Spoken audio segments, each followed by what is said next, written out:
As the sun dipped below the horizon in August last year, casting a warm glow over the Atlantic, Gambia's navy approached what seemed to be an ordinary shrimp trawler named 20, some 60 kilometers off the country's coastline. But something feels off. The moment they stepped aboard, it was clear this was no ordinary catch. 20 was licensed to fish for shrimp, but shrimp made up just 1% of the haul. Instead, investigators found over 100 sharks, 7 tons of sole, and 5 tons of octopus, species the vessel wasn't supposed to be targeting. Then came another red flag. 20 was registered under the Gambian flag, yet the shrimp packaging was labelled in Italian, with the logo of Asaro Matteo Cosimo Vincenzo, a Sicilian wholesaler. On paper, Asaro MCV had sold the vessel to a Gambian company between 2021 and May 2023, but records show something different. Asaro MCV still owns the Gambian company that controlled the vessel. In fact, the Italian company once owned and operated the 20 under an Italian flag. The sale was a facade. On record, 20 belonged to Gambia. In reality, it never left European hands. Gambia's fisheries department fined the vessel $33,000, a small price to pay for an operation worth millions. But this case is not an exception. It is part of a wider pattern. Across Africa, many European-owned vessels register under local flags, gaining access to waters they might otherwise be restricted from, while supplying the growing seafood demand in Europe. Taking on a local flag, often through corruption, has become a way for foreign vessels to bypass formal fishing agreements with African countries. This practice has contributed to the devastating impact of illegal, unreported, and unregulated fishing on Africa's marine ecosystems and coastal communities. As of July 2024, 39 industrial fishing vessels were flagged to countries like Gambia, Senegal, Mauritania, and Guinea-Bissau, despite being owned or clearly linked to European companies. Over half of these vessels were licensed to export seafood to the EU.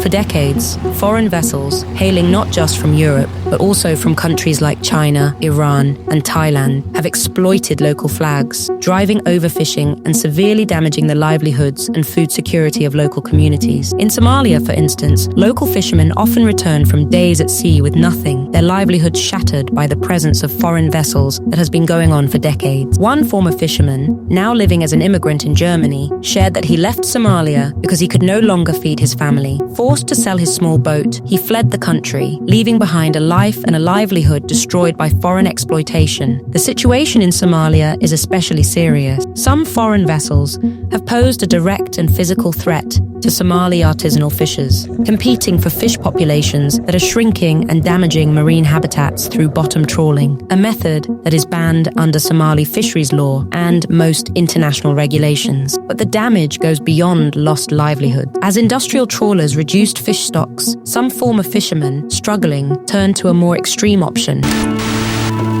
I'm the captain now.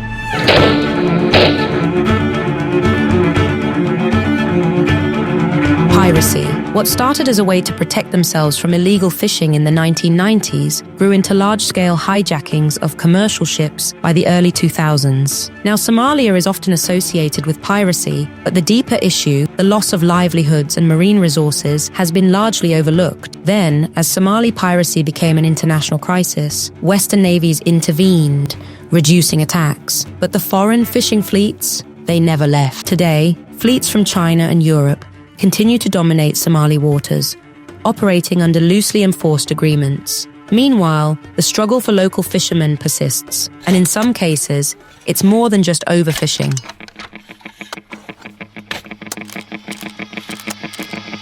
Chinese terrorists are overfishing of Switzerland with the permission of Switzerland leaders and local businessmen.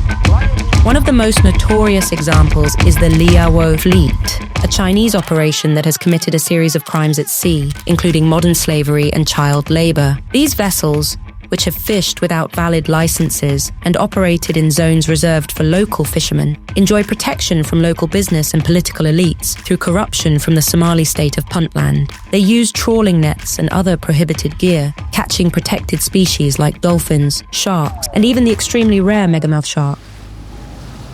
But Somalia is not alone in this crisis. Across West Africa, similar stories unfold. In Ghana, Senegal, and Sierra Leone, foreign-owned industrial trawlers, often operating under local registration, dominate the fishing industry. Chinese and European firms have been accused of using local companies as fronts, allowing them to bypass restrictions and continue exploiting fish stocks meant for small-scale local fishers. Then there's the economic cost. In Ghana, illegal fishing, especially the destructive practice of psycho, where industrial trawlers sell bycatch to local fishers instead of bringing it to port, has cost the country an estimated $50 million in lost revenue annually. Meanwhile, small-scale fishermen are pushed further into poverty, with fish populations declining year after year. Illegal fishing is such a big issue in Ghana that the government even teamed up with rappers to spread the message through music.